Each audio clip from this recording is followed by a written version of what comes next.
com a doutora Leiriane, tá recebendo a gente. Ela é ginecologista e obstetra. Tem um consultório muito legal, que é onde nós estamos, aqui em São Bernardo. Obrigada por estar recebendo a gente. Obrigada, Jéssica. Eu sou médica, ginecologista. Nós trabalhamos aqui no consultório, que é o Espaço da Mulher. Que é em São Bernardo do Campo. Em São Bernardo do Campo, aqui é um consultório voltado à obstetrícia e ginecologia. Fazemos obstetrícia de alto risco também. E eu também trabalho na Prefeitura de Diadema, Prefeitura de Santo André, Hospital da Mulher, onde a gente faz o pré-natal de alto risco, ambulatório, e prestamos serviço para outros convênios. Por isso que eu trouxe a doutora Leiriane aqui, porque como eu tive uma gravidez de alto risco, gravidez gemelar, ela já é alto risco por ser gemelar. Sem dúvida, a pessoa nunca espera que vai engravidar de gêmeos. Não. Muitas até querem, mas não são todas que têm essa capacidade. Existe a influência genética, se a pessoa foi submetida a uma fertilização in vitro, que é muito comum hoje em dia. Muito comum. Então, gêmeos e trigêmeos, né, são comuns hoje. Só que por que ela passa a ser uma gestação de alto risco? Primeiro que quando a mulher engravida, ela já sai de uma situação basal, cômoda, para uma situação de risco, que ela vai dividir todo o sistema, todo o organismo dela, né, cardíaco, gastro, tudo com uma outra pessoa. Imagina com dois dentro. Então ela sai de uma situação de baixo risco, de uma gestação normal, por uma situação de alto risco. Porque gemelaridade é alto risco. O útero cresce demais, risco de prematuridade. Que foi o meu caso. Exatamente. Então o neném antecipa, nasce antes, trabalho de parto prematuro. Tudo isso conta, fora as próprias doenças que ela poderia desenvolver na gestação, como pré-eclâmpsia, diabetes gestacional, hipotireoidismo. Eu tenho hipotireoidismo. Você já tem antes de... Eu já tenho há 10 anos. Exatamente. Já. Pessoas que têm hipotireoidismo ou alguma disfunção na tireoide. Sim. Tem um cuidado especial na gestação, independente de ser gemelar ou não. Sim, veja bem, a pessoa que tem hipotireoidismo ou qualquer outro, o hiper, né, tem maior risco de abortamento. E ela pode ter trabalho de parto prematuro também, e às vezes ela tem mais até dificuldade de engravidar. Então é importante que a tireoide esteja controlada, com medicação, tudo bonitinho, que os níveis hormonais estejam normais, para que ela tenha uma gestação saudável, não tenha risco de abortamento, nada. Agora, a gemelaridade, independente do hipotireoidismo, só por ela mesma já pode dar problema. Pré-eclâmpsia, rotura prematura de membranas, tudo isso é prematuridade, porque os bebês nascem muito novinhos, vão para uma UTI neonatal, então tem que ter toda a parte de cuidado neonatal. É importante que a gestante seja acompanhada em hospital que tenha uma UTI para receber bebês prematuros. A minha maior dúvida, assim, a minha maior preocupação era escolher uma maternidade que tivesse em UTI. Elas não foram para UTI. Nem precisaram. Nossa, isso é muito bom. De 34 semanas. Mas 34 semanas já é o limite, né? O divisor de água. E aí, como eu tomei as injeções, né, gente? Eu tomei uma injeção com 2 injeções, uma com 30 semanas, a outra no outro dia, eu não lembro o nome. É o Celestone e Soluspan. Na realidade, tem o Celestone e Soluspan, tem a dexametasona, mas você usa... São corticoides, exatamente, usa o corticoide para acelerar a maturidade pulmonar, para ter menos risco quando os bebezinhos nascem. Isso, eu tomei as 2 injeções, tomei 4 doses, e por isso eu acho que foi esse motivo delas não terem ido para UTI, porque elas nasceram bem. Mas que nasceram bem pequenininhas, a Mel nasceu com 1,7 kg. Nossa, pequenininha. E a Anne 2,100. Então elas foram pro quarto, assim, direto. Que bom, graças a Deus. Mas o corticoide faz milagre, realmente. Faz milagre. Ele realmente... No finalzinho, ele... A partir de 34 semanas, você já não inibe o trabalho de parto prematuro. Os bebês já têm menos risco, né, de membrana hialina. Só que se tem um cuidado, como você teve no seu pré-natal, vai muito tranquilo, graças a Deus. E por isso que é muito importante o pré-natal, né? A gente, quando faz o pré-natal de alto risco, a frequência das consultas ela é menor do que um pré-natal de baixo risco. Então, no pré-natal de baixo risco, você recebe a visita da paciente a cada 4 semanas. No de alto risco, a cada 15 dias, ou no máximo 3 semanas. No finalzinho é semanal. E tem casos que vão para o consultório 2 vezes por semana. Ah, entendi, para acompanhar bem Para certinho, acompanhar, né? E a gente sabe que são necessários alguns exames, você tem que ter um contato muito gostoso com o seu médico para ele estar sempre à sua disposição e esclarecer as suas dúvidas. Eu tinha até o telefone do médico, Precisa. que foi no meu caso, que ela é amiga do meu médico. Por sinal. Eu tinha o telefone dele, qualquer coisa que aparecia ele me respondia, porque precisa, né? A gente, ainda mais mãe de primeira viagem. Você fala das alterações físicas, né? A barriga cresce mais, talvez não tenha sido o seu caso, porque você é pequenininho. Mas assim, existe a parte psicológica da mãe. Muitas vezes ela não estava preparada para uma gestação gemelar, ela cai em desespero, precisa ficar segura, cai em depressão, que é muito comum, e precisa ver se essa gestação é a primeira ou não. Eu tive uma paciente grávida pela 14ª vez, e a última foi gemelar. 16 filhos. Exatamente. 16 filhos no total, e ela estava com 44 anos. Então foi uma gravidez que apareceu sem ela esperar. Você imagina o choque, a pessoa fica, meu Deus, ela já acha que depois dos 40 não vai engravidar. Cuidado. Engravida. A minha sogra, a mãe do meu marido, engravidou na menopausa. Exatamente. Tava entrando na menopausa, foi o período que ela engravidou. Acho que ela engravidou com 44, né? Por aí. E pode ser. E a minha cunhadinha Mirella é adolescente, né? Então, eu já tive uma paciente que engravidou aos 48 anos, achando que não engravidaria por causa da idade, e o caçula dela tinha 18. E qual que é a data limite, assim, pra uma gravidez não ser de alto risco? A idade limite, com quantos anos a mãe pode engravidar seguramente? Até 35, se você for ao pé da letra. Sem riscos, até 35, ao redor de... Hoje a gente dispõe de outros recursos para você fazer diagnóstico precoce de patologias intraútero, só que assim...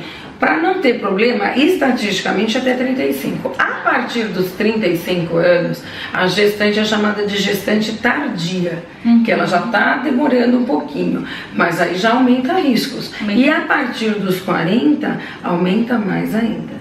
Isso a gente fala de estatística, não quer dizer na prática. Hoje eu faço pré-natal de uma paciente aos 43 anos, é a primeira gestação dela, ela está super saudável, não tem problema. A outra de 41... Não é regra, né? Não é regra. Até mesmo porque cada corpo é um corpo, né? Exatamente, vem muito da genética, do estilo de vida que a pessoa leva. Então vamos supor que ela é uma pessoa fitness, ela é uma pessoa saudável, se alimenta direitinho, então não vai ter problema. Agora, é uma pessoa que já tem problemas de pressão alta, diabetes, obesidade. Aí às vezes até novinha vai ter problema. Exatamente. E o tabagismo, e hoje que aumentou muito entre as meninas, é o uso de drogas. Então está sendo um problema para a gente que trabalha em serviço público, principalmente um problema de saúde pública. E essa questão da pré-eclâmpsia, ela é uma coisa que a mãe pode evitar, porque eu tenho duas amigas, a Dani e a Paloma, beijo meninas, Beijo. que são amigas muito queridas, que as duas nenéns nasceram de 31 semanas. E as duas jovens, não tinham pressão alta até então, e foram descobrir, assim, começou a subir pressão, internou, nasceu o neném. Prematuro, assim, extremo, porque a criança nasceu muito pequena, né? Hoje em dia as duas estão maravilhosas e lindas, grandes. Mas essa é a definição mesmo da antiga doença hipertensiva específica da gravidez. Que hoje a gente chama de pré-eclâmpsia, que é uma doença que dá geralmente em primigesta, a menina que está grávida pela primeira vez, que nunca teve pressão alta, porque é como se fosse o hormônio da gravidez causando isso. E se ela tiver na genética o histórico de hipertensão, então a mãe é hipertensa, a avó é hipertensa, ela vai ter mais tendência mesmo. E o cuidado é justamente que essa alteração é hormonal, então dependendo do pico hipertensivo, tira o bebê que passa. Foi o caso delas.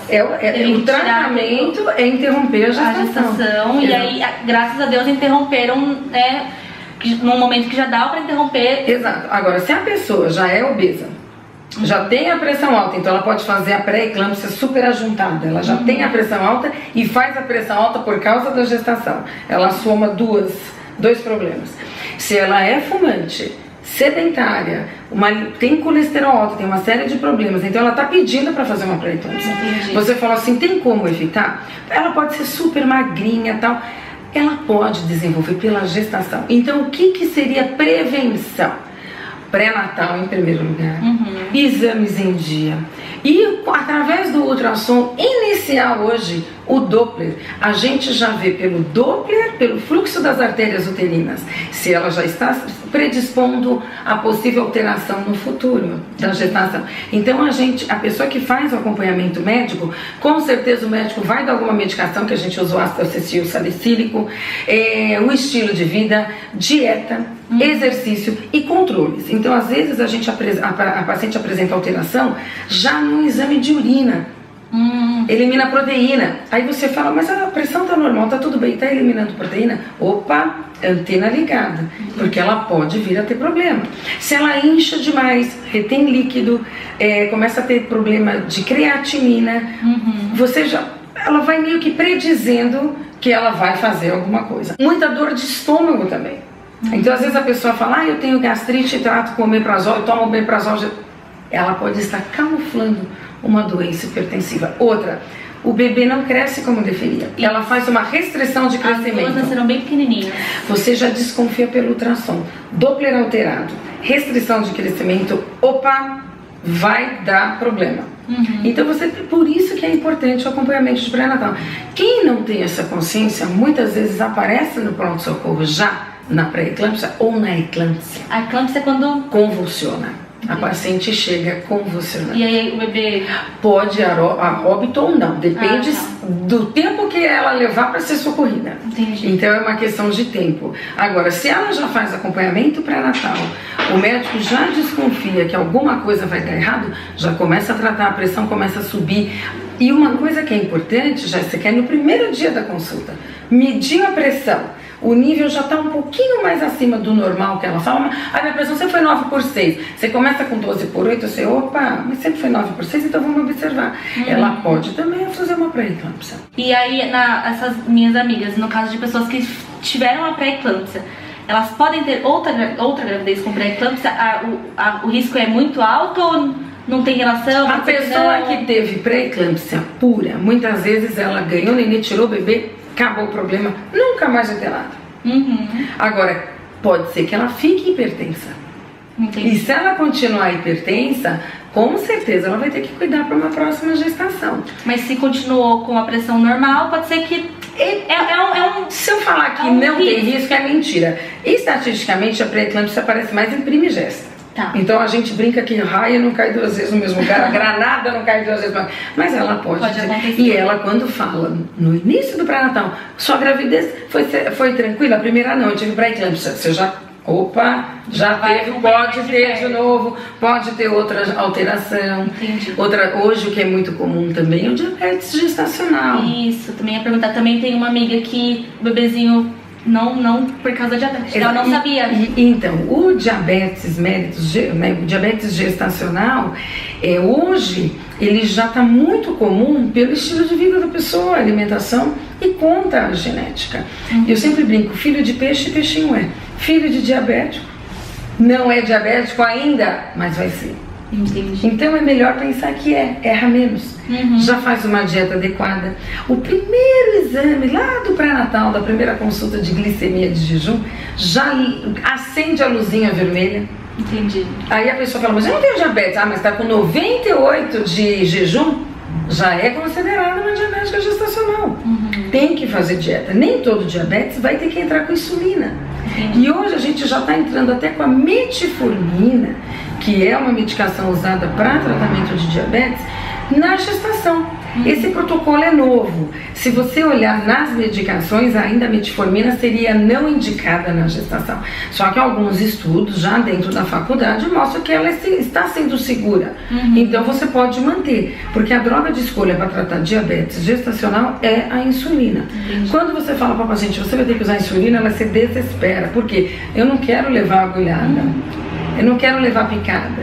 Então, deu suspeita de diabetes, ela é encaminhada para alto risco. Entendi. Então pode ser numa unidade básica, pode ser no convênio, já é encaminhada para o pré-natal de alto risco.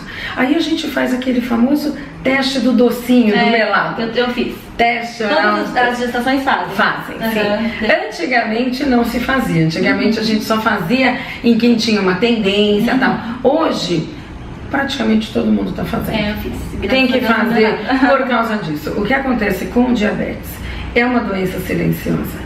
E é uma das causas mais frequentes de óbito intraútero. Então o bebezinho morre sem ninguém saber por quê. Foi o que aconteceu com uma amiga minha, tava com 8 meses já. Exatamente, e você pensa, aí você quer arrumar alguma justificativa, mas o diabetes, por ser uma doença silenciosa, é uma das causas do óbito intraútero sem diagnóstico. E é o tipo de coisa das pacientes que já são diabéticas, elas já sabem, engravidou, vai para o pré-natal de alto risco, insulina, não pode engordar, tem uma série de restrições. Às vezes fica internada. E outra, o corticoide, então tem pacientes com doenças autoimunes que usam o corticoide aumenta a glicemia, faz o diabetes. Então quem já tem diabetes tem que tomar cuidado. Então uma mãe que tem gravidez gemelar, e aí, fica naquele diabetes, né? Nossa, aí você já tem 2 problemas. A gemelaridade para cuidar de 2 bebês, mais o diabetes. E o que acontece com o diabetes? Descompensado, o bebê cresce demais. Então nasce aqueles bebezões, 4 quilos. 5, que todo mundo acha lindo. Mas é um bebezinho que vai ter problema. Entendi. Ele cresceu demais, está acostumado com os níveis lá em cima de açúcar da mãe, quando nasce, acaba o açúcar dele. Só que o pâncreas está acostumado a produzir insulina para aquele açúcar. Entendi. Aí ele faz o contrário do diabetes quando ele nasce. Ele faz a hipoglicemia e não a hiper. Aí o bebezinho de diabética fica sendo picado toda hora. E todo mundo, ai, tadinho, mas tem que controlar. Então aquele bebê de 4 quilos, 4,5 quilos, 5 quilos. Eu fiz o parto de uma diabética descompensadíssima uma vez, lá no Hospital da Mulher. O bebezinho nasceu com 5,5 quilos, 55 centímetros, quase do meu tamanho. Quase do meu tamanho. Nossa, então o que aconteceu? Ele foi direto para UTI. Faz controle de destro, tem que compensar, porque o pâncreas dele fica funcionando além do que deveria. Então, veja bem, a vida, né, Jéssica, já tem que ter cuidados. Uma grávida de gêmeos com diabetes tem que ter mais cuidado ainda, com qualquer patologia, porque a gente sempre fala que está por um fio. E em gestante você pode perceber que qualquer outro profissional que não obstetra enxerga a gestante como um alien. Ortopedista, fraturou o pé, não sei o que, vai pro obstetra porque tá grávida. Pode passar remédio? Pergunta pro seu médico. Então a gestante, quem cuida da pressão alta? É o obstetra. Do diabetes é o obstetra. Da fratura, da colagenose, do hipodiabetes, porque ela tá grávida. Então a gente acaba fazendo de tudo um pouco, cuidando de todas as patologias. Eu também, baixou minha imunidade, saiu feridinha na boca, legal? E outra, o outro profissional vai ficar com receio. Se você aparecer no pronto-socorro e tiver com infecção urinária, ele vai falar, procura o seu obstetra. Mas aqui é o hospital mais próximo, procura o seu obstetra, porque todo mundo tem medo de medicar a gestante. E por quê? Porque não é só uma pessoa, são 2 ou 3. Então você tem que ter todo esse controle, esse estudo. E também não adianta generalizar, cada caso é um caso. A gente sabe que, imagina depois que nascem os gêmeos, e a amamentação, como é que fica? Vamos falar disso agora. Estamos no agosto dourado, né? Que é o mês da amamentação, da conscientização da amamentação, o quanto ela é importante. Eu te pergunto, como é que foi amamentar 2? Uma pergunta que sempre me fazem no canal, nunca falei no canal. Gente, foi uma loucura, porque eu amamentava, elas nasceram muito pequenas, então desde o primeiro dia entraram com complemento. Sim. Né, porque elas não foram pra UTI, mas elas ficaram na incubadora pra observação, né, pra ver direitinho. E aí eu também, até vim leite, elas não podiam esperar. Então eu amamentava e complementava. Então eu amamentava 2, complementava, só que a gente conseguiu até os 2 meses, porque eu fisicamente não consegui mais. Exatamente, então amamentar sozinha, pra exatamente, cuidar. A gente sempre fala assim, as propriedades do leite materno, não tem laboratório, indústria farmacêutica, qualquer indústria que faça igual o leite materno. Na parte de anticorpos, imunoglobulinas, só o papai do céu que criou. Não tem como sintetizar muita coisa em laboratório. Mas o que ninguém vai morrer de fome, então você usa o complemento. Eu tive o privilégio de amamentar meu filho 2 anos e 18 dias. E por que eu contei? Porque teve uma hora que ele não quis mais. E a minha mama cheia de leite. E ele não queria mais. E dói demais, aquela mama túrgida, cheia de leite. Então eu doei leite para vários hospitais, onde eu trabalhava na época. Tem todo um critério para armazenar o leite materno, mas você pode reutilizar. Doe para o banco de leite. vão buscar na residência. Existe um serviço, porque a gente precisa desse leite para os prematuros de hospital, que a mãe não pode amamentar, que a mãe às vezes está em coma por causa de uma eclâmpsia, uma sepsis, uma infecção generalizada. Então precisamos de leite no banco de leite. Quem tem bastante leite é só doar. Tem um telefone, eu não me lembro agora, mas é só ligar. Vou deixar para vocês embaixo o telefone. Exatamente, tem todo um critério para avaliar se o leite está bom, se tem toda a quantidade de proteína, de gordura que o bebê precisa. Então doe o leite quem puder doar. E no meu caso, eu tive o privilégio de amamentar 2 anos e 18 dias. Doava leite porque ele ia para a escolinha, eu guardava o leite para mandar no dia seguinte. E quando eu não tinha condição de guardar, eu pegava o frasco no hospital e eu tirava, que eu tinha uma bombinha elétrica que eu levava para onde eu ia para tirar. Agora, é normal, Jéssica, quem amamenta gêmeos ou trigêmeos, que a produção não dá conta. Ou que nasce muito prematuro. Que nasce muito prematuro e o bebê fica restrito e a mãe não tem aquele estímulo para amamentar. E o bebezinho muito pequeno, ele tem dificuldade para mamar ou não? Tem, para succionar, né? Ele vai aprender. Às vezes ele não tem a pega adequada, porque é pouquinho, muito pequenininho. Foi o que aconteceu comigo. Exatamente, também. Mas eles põem sondinha, eles dão no copinho. Eu digo que o berçário, a UTI neonatal principalmente, faz milagres. Eles são anjos, quem trabalha. Porque eles fazem, assim, verdadeiros milagres. Você vê aquele bebezinho, às vezes, de 16 centímetros, que é mais gerado fora do útero do que dentro. E para alimentar, pegar uma veia, passar uma sonda, é que nem fio de cabelo, quase. Então eles fazem milagres. Agora, eles tiram o leite, para isso tem o banco de leite. Nós não incentivamos, é até bom falar no seu canal, o aleitamento cruzado. O que é isso? Exatamente. Dois tipos? Não. O aleitamento cruzado é aquele aleitamento que a mãe amamenta o filho dela, aí a vizinha não está conseguindo amamentar e ela vai lá e amamenta o filho da vizinha. Eu não sabia. Sim, por quê? Isso é uma prática antiga, né? É uma prática antiga, exato, mas hoje não se faz mais. O leite que a pessoa doa para o banco de leite, ele é tratado, vamos dizer assim, é como se fosse pasteurizado. Nossa, ele é um leite assim, ele tem que ver as proteínas. Por quê? Algumas infecções passam para a mãe. Então, paciente HIV, ela não pode amamentar. Entendi. Vai passar para o leite e vai contaminar outra criança.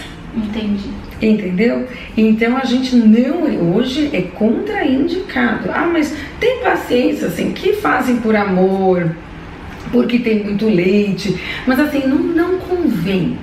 Porque às vezes até no hospital a gente não consegue controlar isso. Porque até às vezes a pessoa não sabe que tem um problema por dentro. Então, e acaba passando sem querer. Exato. Então, até às vezes dependente de químicas, né? As pacientes que são usuárias de drogas. E a gente tem que tomar cuidado, porque o leite também transmite doença. É uma delícia amamentar, é o aconchego, é o calor, é o contato, é o amor incondicional, fora que ajuda a emagrecer. Pra gente, quanto mais der de mamar, melhor. Hoje eu quero emagrecer, mas nem com reza brava, jejum, alface eu consigo. Eu emagreci 26 quilos em um ano amamentando. Nossa. Porque o meu filho mamava. E ele ia pra escolinha. Então essa história de que vai pra escolinha, a mãe volta a trabalhar, ele para de amamentar. Mentira. Ele não quer só o leite, ele quer o aconchego, ele quer o cheiro da mãe. Mas acontece de mamães não terem leite ou a criança não conseguir. Casos específicos, né? Essas exceções, aí sim a gente tem os leites em pó. E cada criança é uma criança, porque às vezes ela já tem alergia ou intolerância. Então a criança que vomita demais, tem refluxo, que fica toda empipocada, o pediatra vai ver, olha, ela tem alergia à lactose. Exatamente, mas não é a regra, né? Essa é a exceção da regra. Então, aí o pediatra já faz a análise e fala, olha, não pode amamentar, não pode usar esse leite ou aquele. E assim, só um adendo, tem que tomar muito cuidado também, que hoje alguns leites têm muita soja. E a soja é um hormônio natural. E nas meninas, nos bebês femininos, pode estimular receptor de estrógeno e dar mama. Tem que tomar cuidado. Então, infelizmente hoje, muita coisa industrializada, a gente tem os hormônios na carne, no alimento. Então a gente adulto tem que tomar cuidado, imagina um bebê com um leite bombardeado de hormônio. Por isso que tem que ter um acompanhamento pediátrico assim que nasce. Tem, né? sempre um bom pediatra, tem, que você confia. Sempre tem. Claro, a gente incentiva demais. Eu sou a número 1 para incentivar a amamentação pela experiência que eu tive. Não é fácil amamentar. No começo, quem tiver com um bebezinho pequeno assistindo tem a gente, ter paciência. fala, mas falar é fácil. Não, falar a gente sabe que no começo é bem difícil, né? Fiquei 2 anos sem dormir. Porque meu filho só queria mamar à noite, ele só ficava comigo à noite. Então são 2 anos sem dormir. A gente sabe que a mãe precisa do descanso, precisa do sono, tem que beber muita água, o corpo volta ao normal, o útero volta ao normal, melhora o sangramento pós-parto. Então a amamentação não é só para o bebê, é para a mãe também. Os benefícios por causa dos hormônios, prolactina e ocitocina. A mãe fica satisfeita em amamentar, ela tem o bem-estar. Agora tem que lembrar, cai cabelo de montão. Pode perguntar que todo mundo... Gente, isso volta ao normal. Pele mancha, cuidado com as manchas. Não tomem sol, porque a mancha vira uma tatuagem e fica difícil clarear depois. Então, todos esses cuidados, né? Por isso que é importante, né, Jéssica, sempre procurar um médico. Sempre ter esse acompanhamento, né? Às vezes a gente peca. Mas a minha vizinha tem 10 filhos, sabe mais do que o médico que não tem nenhum. Muito bem, existe um fundo de verdade, talvez até para a criação de filhos, porque eu brinco com as minhas pacientes que eu falo, qual que é a receita da vovó? Tem receitas da vovó que funcionam, muito mais do que remédio de última geração, mas isso não é para todo mundo. Porque cada organismo é diferente, cada casa é um caso. Então, sempre ter um médico para ser seu amigo, para chamar de seu, né? É importante. É importante. Um pediatra que passa a ser da família. Eu tenho uma colega, ela que me ajudou com a amamentação, porque às vezes a gente só quer amamentar, mas a criança não quer. Acontece também. E foi acontecendo com meu filho, ele não pegou logo de cara. E para nós mulheres, aquela mama cheia de leite dói demais, dói mais do que a dor de cesárea, eu posso dizer. Eu passei por isso. Então eu digo que a doutora que me ajudou, ela fez milagre com meu filho para aprender a mamar. Porque a criança também, ela nasce sabendo, nasce pelo instinto. Mas às vezes a mama da paciente não favorece. E ela tem que ensinar, é tudo um aprendizado, tanto para a mãe quanto para a criança. Então eu falo, às vezes a pessoa se desespera, a criança grita, ela acha que o filho vai morrer de fome. Não, morrer de fome nenhuma criança morre. Só que assim, a mãe também tem que ter paciência. As mães novinhas, cuidado com a gestação indesejada, porque muitas vezes ela pode ter a psicose puerperal, a tristeza puerperal, a depressão puerperal. Então os cuidados, né, da família, o auxílio do médico, às vezes de psicólogo, de pessoas, de enfermeiras especialistas, que elas também são ótimas para orientar, tem muito mais paciência do que um familiar, esse conjunto, né? E o serviço público? Tem também, não precisa falar, igual você me disse, eu não tenho convênio, e agora? Tem no serviço público ótimos profissionais, né? Tem, excelentes. Elas têm, assim, grupos de mamães para orientação de amamentação. A gente também orienta, né? Não só no posto de saúde, como nos hospitais públicos. Então, o hospital público não aceita chupeta, não aceita bico de silicone. A mamãe tem que aprender a amamentar. E outra coisa, a gente sabe que cansa, mas não pode ter preguiça, não pode ter má vontade. Eu falo que Deus dá coragem pra gente, porque às vezes eu dormia 1 hora, 2, e no dia seguinte eu tinha que trabalhar o dia inteiro. Porque meu filho ia dormir o dia inteiro na escola e eu trabalhando com aquela cara, mas vem uma força, porque você precisa sobreviver, precisa trabalhar e o seu filho tá bem cuidado. Então, mas assim, todo o serviço público tem tudo isso. Nos hospitais públicos existe o grupo de gestantes, o grupo das puérperas. É só buscar informação. Então às vezes a pessoa não sabe que ela pode conhecer a maternidade antes de ganhar neném. O pai acompanha em todos os partos. Hoje é lei, o pai ou o familiar que a gestante desejar tem que estar presente na hora do parto. Então às vezes é falta só de informação. E no meu caso que tenho prótese de silicone, acontece de ter pessoas que fez alguma... Que cirurgia nos seios que pode prejudicar a amamentação, Então, porque no meu caso não prejudicou nada. Não, a prótese de silicone não Só prejudica. colocada, né? Exatamente. Por quê? Porque ela não corta os canalículos, os ductos lactóforos. E simplesmente o médico coloca o silicone ou embaixo da glândula ou embaixo do músculo. Então não afeta em nada a lactação. O problema, sim, é quando a paciente faz a famosa mastoplastia ou a mamoplastia redutora, que corta. Então você tem um canal, ele é cortado, o ducto lactóforo, ele é cortado, mas eles são fininhos, eles são um monte, vão todos cortados. Na hora que o leite é formado, ele não tem aquele caminho. Entendi. Ele não tem a vazão. Pela natureza, alguns ductos são formados, eu vou dizer, são recanalizados. Então a água sempre vai encontrar um caminho, o leite também. Só que dependendo da época que ela fez a cirurgia, do tipo de técnica usada, muitas vezes a mama enche e ela não vai ter vazão. Aí é uma dor absurda, febre, infecção, galactocele, que são cavernas de leite que o médico às vezes tem que drenar. Então, veja bem, quem já tem a plástica de mama, cuidado, pode amamentar? Pode. Eu já tive casos de pacientes com plástica, de mastoplastia, mamoplastia redutora, que conseguiram amamentar, mas não é sempre. Então, cuidado, se a mama começar a encher, às vezes a paciente fica preocupada com a estética, fala, pô, já operei a mama e agora vai cair tudo. E outra, nunca amamente de um lado só. A mama vai crescer mais de um lado do que do outro e não volta ao normal. Existe todo mundo, volta ao normal, não volta. Aí só plástica. Cirurgia plástica. Então cuidado com isso. Agora, isso a gente só vai descobrir na hora que ela tentar amamentar. Se a gente perceber que não vai vir leite, o leite não vai descer, suspende a lactação. Entendi. Porque senão ela vai sofrer. Ela vai sofrer e dói muito. Dói demais. Então não vale a pena. Eu acho que não precisa sentir dor. Tem como suprimir a lactação, enfaixamento, medicação, e aí sim ela vai complementar, vai usar o leite que foi feito. Ah, mas a criança não vai ter todas as imunoglobulinas. Paciência.